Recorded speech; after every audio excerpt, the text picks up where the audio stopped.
আমার আল্লাহ বলেন, হে পৃথিবীর মানুষ, হে আমার বান্দারা, তোমরা দুনিয়ার মধ্যে গিয়েছো, আমি তোমাদেরকে দুনিয়ার মধ্যে পাঠাইলাম। পাঠাইবার পরে আমি জানি তোমরা অনেক অন্যায় পথে যাবে, অনেক কাজ করবে, যে কাজগুলোর মধ্যে তোমাদের গুনাহ হয়ে যাবে। হ্যাঁ বান্দা, তোমরা গুনাহ করবে তাও আমি ভালো মতো জানি, তোমরা পাপ করবে তাও আমি ভালো মতো জানি।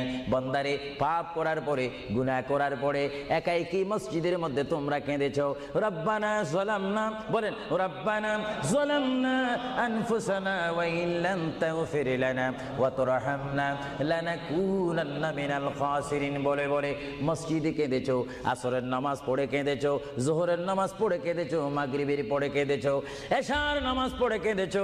এ বান্দা, নামাজের মুসল্লা যখন বসে যাও, আমি আল্লাহকে তোমরা বারবার বল, আল্লাহ আমার গুনাহ মাফ করে দাও। তারপরও আমি তোমাদের গুনাহ মাফ করে নেই।